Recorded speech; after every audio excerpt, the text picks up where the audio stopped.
Price God. Today எனக்கு இன்றைக்கி ஒரு வித்தியாசமான ஒரு நாள் என்னுடைய ஜெப யாத்திரையில். ஸோ இன்றைக்கி 290வது நாள். இந்த 290வது நாள் ஜெப யாத்திரை கொஞ்சம் வித்தியாசமானது. ஏன்னு பார்த்தீங்கன்னா பின்னாடி பாருங்கள், மலை பகுதி. ஸோ இந்த மலையில் தான் இன்றைக்கி நடந்து ஜெபித்து கொண்டு இருக்கிறோம். ஸோ இந்த மலைப்பகுதிகளுக்காக ஏன்னா பார்த்தீங்கன்னா கீழே பட்டணங்கள் தெரியும். ஸோ இந்த மலைக்கு மேலே ஏறி இந்த பட்டணங்களுக்காக நாங்கள் ஜெபிக்க போகிறோம். ஸோ இந்த மக்களுடைய ரட்சிப்புக்காக, இந்த மக்களுடைய ஆசீர்வாதங்களுக்காக நம்ம இன்றைக்கி ஜெபிக்க போகிறோம். இந்த மக்களுடைய விடுதலைக்காக ஜெபிக்க போகிறோம். ஸோ இன்றைக்கி இந்த மலை ஃபுல்லும் பாருங்கள் எவ்வளோ தூரம், அந்த கீழ் பகுதியிலேருந்து இவ்வளோ தூரம் காலையிலேருந்து நடக்க ஆரம்பித்தோம். 7 மணிக்கு நடக்க ஆரம்பித்தோம். இப்போ சரியாக 10 மணி நடந்துகிட்ருக்கோம். 11 மணியாக போகுது.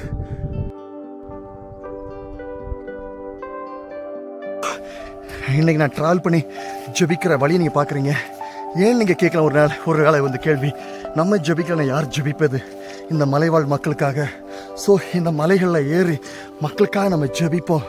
ஜெபிக்கிற நேரத்தில் தான் ஒரு பெரிய ஒரு மாற்றத்தையும் விடுதலையும் பார்க்க முடியும்.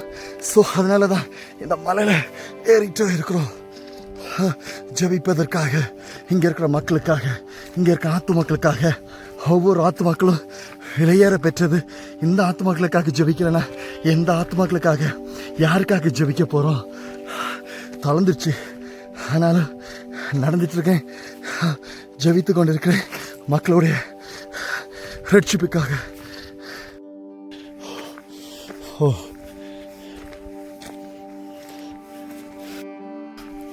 ஒரு மலை கடந்துட்டேன். இப்போ அடுத்த மலை ஏறிட்டுருக்கேன். என் பின்னாடி தெரியுது பார்த்தீங்களா, அந்த மலை அது முடிஞ்சது. இப்போ அடுத்த மலை ஏறிட்டுருக்கேன். ரொம்ப கஷ்டமாக இருக்குது ஏறுறதுக்கு. தாவீது, வேதாமத்தில் தாவீது ஒரு யுத்த வீரன். அவன் அந்த யுத்த களத்துக்கு போனான். நம்மெல்லாம் ஜப வீரர்கள், அப்படி இல்லை, நம்மெல்லாம் ஜப வீரர்கள். யுத்த களத்தில் போய் யுத்தம் செய்யாமல் எங்கேயோ இன்றைக்கி இந்த உலகம் யுத்தம் பண்ணிகிட்ருக்கு. இந்த திருச்சபை, இந்த ஊழியங்கள், இன்றைக்கி நிறைய ஜப ஊழியம் எங்கே போய் யுத்தம் செய்யணுமோ அங்கே யுத்தம் செய்கிறது கிடையாது. எது அவங்களுக்கு ரொம்ப சேஃபான இடம், கம்ஃபர்ட்டான இடமோ அந்த இடத்துல வந்து யுத்தம் செய்துட்ருக்காங்க. எந்த பிரயோஜனம் இல்லை. எப்படி கோலியாத் விழுந்தான்? தாவீது அந்த யுத்தம் செய்கிற இடத்துக்கு போனான். தாவீது அந்த யுத்தம் செய்கிற இடத்துக்கு போகலைன்னா கர்த்தர் எப்படி தாவீதை பயன்படுத்தி இருப்பார் இல்லையா? ஸோ உங்களை ஆண்டவர் பயன்படுத்தணும்னா யுத்த இடம், யுத்த களம், அந்த இடத்துக்கு போனால் தான் உங்களால் யுத்தம் செய்ய முடியும். என் வழியை பாருங்கள், எப்படிப்பட்ட வழின்னு சொல்லிட்டு இந்த வழியில் தான் ட்ராவல் பண்ணிகிட்ருக்கேன். ஸோ என்கிட்ட 1 லிட்டர் பாட்டில் தண்ணி தான் இருக்குது. ஸோ இந்த 1 லிட்டர் பாட்டில் தண்ணியில் தான் இன்றைக்கி நான் சர்வே ஆகணும். ஏன்னா இந்த மலையில் நடந்து ஜபிக்க நேரத்தில் நிறைய வெயிட் நம்மளால் தூக்க முடியாது. என்கிட்ட பைபிள் இருக்குது, இந்த 1 லிட்டர் தண்ணி என்கிட்ட இருக்குது. ஸோ நிறைய வெயிட் என்னால் கேரி பண்ண முடியாது. ஸோ அதனால் நான் என்ன பண்ணுறேன்னா 1 லிட்டர் பாட்டில் தான். 1/2 பாட்டிலு ஒரு மலை ஏறுறதுக்கு, 1/2 பாட்டிலு அடுத்த மலை ஏறுறதுக்கு. 2 மலை இன்றைக்கி ஏறுறேன். அதுக்கப்புறம் ஜெபம் பண்ணிவிட்டு ரிட்டன் கிளம்பிடுவேன். ஸோ ரிட்டன் கிளம்பும்போது தண்ணி இருக்காதுன்னு நினைக்கிறேன். ஏன்னா அடுத்த மலை ஏறி முடிக்கிறதுக்குள்ளாடி ஒரு மலை முடிச்சுட்டு இந்த 2வது மலை இப்போ ஏறிட்டுருக்கேன். ஸோ 2வது மலை ஏறி முடிக்கிறதுக்குள்ளாடி தண்ணி தீந்துரும். ஸோ இவ்வளோ பாடுபட்டுலாம் ஜெபிக்கணுமா? இயேசு எவ்வளோ கஷ்டப்பட்டார் சிலுவையில், கொஞ்சம் சிந்திச்சு பாருங்கள். கைகள் ஆணி. இந்த ஈஸ்டர் நீங்கள் கொண்டாட போகிறீங்க, குட் ஃப்ரைடே கொண்டாட போகிறீங்க, ஈஸியாக கொண்டாட போகிறீங்க. ஈஸ்டர் முடிஞ்சவுடன் சிக்கனு, மட்டனு, பிரியாணி, கொத்து புரோட்டா என்னெல்லாம் இல்லையா? யோசித்து பாருங்கள், கல்வாரி சிலுவையில் எவ்வளோ பாடுபட்டாருன்னு சொல்லிட்டு. யாராவது நினச்சி பார்க்குறீங்களா? கொல்கத்தா மலையில் ஏறினார்ல, எவ்வளோ கஷ்டப்பட்டு ஏறி இருப்பார். யோசித்து பாருங்கள்.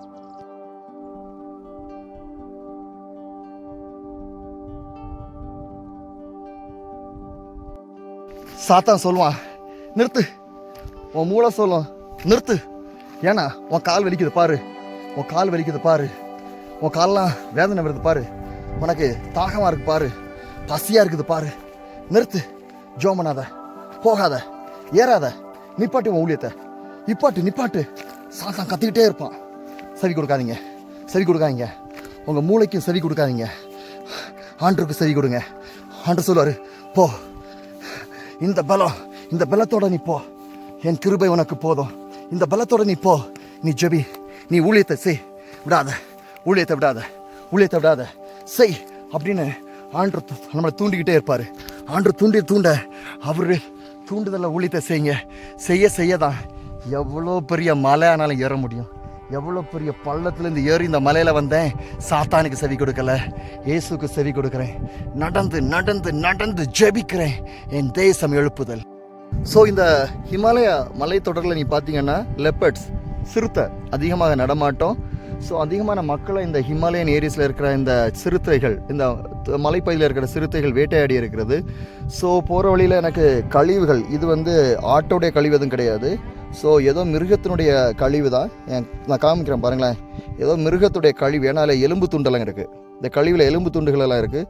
ஸோ ஏதோ மிருகத்தினுடைய கழிவு தான் நான் போகிற வழியில் இருக்குது. ஸோ தானியேலின் சிங்க கபில போட்ட போது சிங்கங்களின் வாய்களை கட்டின தேவன் இந்த சிறுத்தைகளின் வாயில் ஆண்டு கட்ட மாட்டாரா என்ன? நிச்சயமாக கட்டுவார். ஜெபிப்போம்.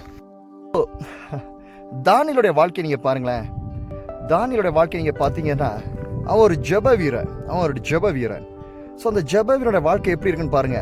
அவன் சொல்கிறான், நான் ராஜாவுக்கெல்லாம் மண்டியிட மாட்டேன், ஒரே ஒரு மெய்யான தேவன் உண்டு, அவருக்கு தான் மண்டிட்டு ஜெபிப்பேன்ட்டு 3 வேளை ஜெபிக்கிறான். இன்னைக்கு எத்தனை ஊழியக்காரங்க இல்லை என்னோட சேர்த்தா சொல்கிறேன் 3 வேளை ஜெபிக்கிறோன்னு தெரியல.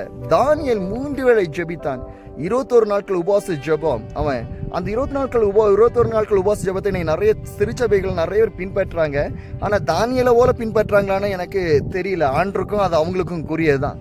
பட் ஒரு விஷயம், இந்த தானியேல் அவ்வளோ வைராக்கியமாக இருக்கும்போது என்ன நடக்குதுன்னு பார்த்துங்க. தானியேலுடைய நண்பர்கள் ஷாத்ராக், மேஷாக், ஆபேத்நேகோ, இவங்க 3 பேருமே ஸோ அந்த இதை நாங்கள் வணங்க மாட்டோம்னு சொல்லிட்டு என்ன பண்ணுறாங்கன்னு பாருங்கள். அந்த தைரியமாக வைராக்கியமாக நிற்கிறாங்க.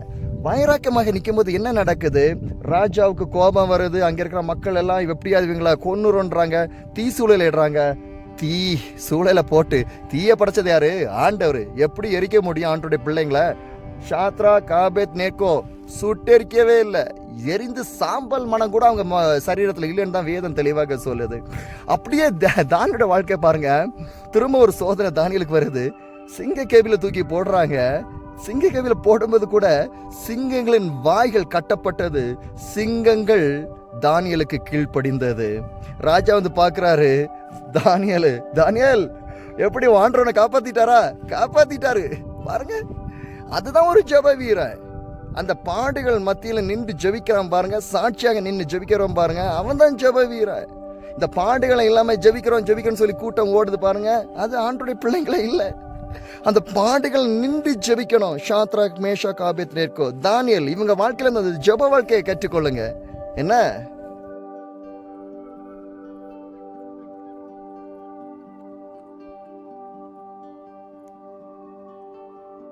ஸோ வாரவழியில் நிறைய ஈகிள்ஸ் நிறைய இடங்களில் பார்த்தோம். எங்கள் தலைக்கு மேலே தான் நிறைய இடங்களில் பறந்துட்டு இருந்துச்சு. கர்த்தருக்கு காத்திருக்கிறவர்களோ கழுகுகளை போல செட்டைகளை விரித்து உயிரை புறப்பா என்ற வேதம் தெளிவாக சொல்கிறது.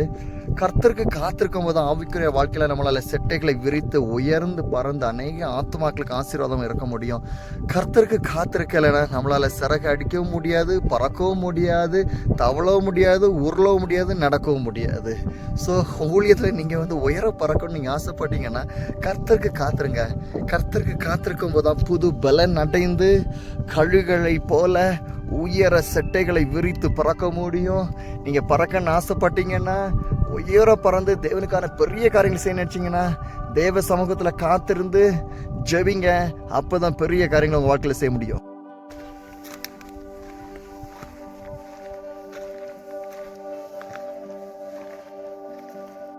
இயேசு கிறிஸ்து தனக்கு அன்பான சீஷர்களை நோக்கி 2 பேரை கூட்டிட்டு மலைக்கு போகிறாரு. இப்படி தான் நடந்து போகிறாரு. கூட 2 சீஷர்கள் இருக்கிறாங்க. உங்களுக்கு தெரியும் யாருன்னு சொல்லிட்டு, மறுரூபமாக்கப்பட்ட வேலை. ஸோ மலையில் போயிட்டே இருக்கிற வேலையில் அவங்க சேர வேண்டிய இடத்துல போய் சேர்ந்துட்டாங்க. ஸோ அங்கே சேர்ந்த உடனே ஆண்டவர் மறுரூபமாக்கப்படுறாரு.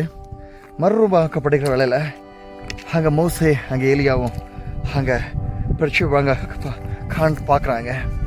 ஸோ இதெல்லாம் பார்க்குற வேலையில் அந்த அன்பான சீஷர் சொல்கிறாங்க ஆண்டவர் பார்த்து, ஏலியாவுக்கு ஒரு கூடாரா, மோசைக்கு ஒரு கூடாரா, உமக்கு ஒரு கூடாரா போட்டு இங்கே செட்டில் ஆன அப்படியே சீஷல் சொல்லிட்டு இருக்காங்கல்ல. திடீர்னு ஒரு சத்தம், இவன் என்னுடைய நேச குமாரன், இவனுக்கு செவி கொடுங்கள்னு சொல்லி ஒரு திடீர்னு ஒரு சத்தம். அந்த சீஷர்கள் அவ்வளோதான், முடிஞ்சு போச்சு. இன்றைக்கி நிறைய பேர் அந்த குமாரன், யார் அந்த குமாரன்? ஏசு கிறிஸ்து. அவருக்கு செவி கொடுக்கறதே இல்லை.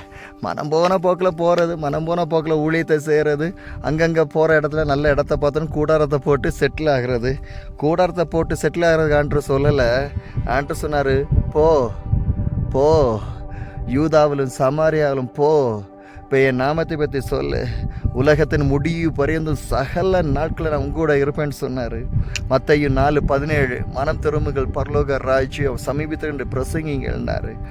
சீஷரில் அனுப்புகிறாரு, போங்க மனம் திரும்புங்க, பரலோக ராஜ்யம் சமீபத்திற்கு பிரசங்கன்றாரு. யோவஸ்தானன் மனம் திரும்புங்கள், பரலோக ராஜ்யம் சமீபத்திற்குன்னு பிரசங்கம் பண்ணுறாப்புல. இப்படி தான் இருந்துச்சு அந்த பிரசங்கங்கள். இன்றைக்கி பிரசங்கங்களை பாருங்கள் எப்படி மாறி போச்சுன்னு சொல்லிட்டு, எப்படி தந்திரமாக சாத்தான் இன்னைக்கு திருச்சபையை மாற்றினான், எப்படி சூழ்ச்சியான காரியங்கள் நடந்துகிட்ருக்கு. யோசித்து பாருங்கள் இன்னைக்கு கிறிஸ்தவ வாழ்க்கை எப்படி போயிட்டுருக்குன்னு சொல்லிட்டு. கூடாரம் போட்டால் செட்டில் ஆகுறீங்க, முடிஞ்சு போச்சு.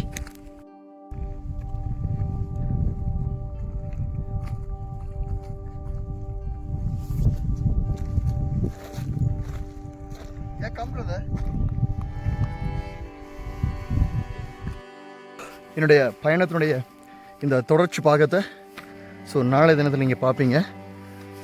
இது ஒரு 2 எபிசோடாக பண்ணுறேன். இன்றைக்கி ஒரு எபிசோடு, நாளைக்கு ஒரு எபிசோடு என்னுடைய ட்ராவலை. நாளைக்கு அதை நீங்கள் தொடர்ச்சியாக பார்ப்பீங்க. எப்படி இந்த மலையில் நான் பயணம் பண்ணேன், எப்படி ஜெபம் பண்ணேன்னு சொல்லிட்டு. Praise God.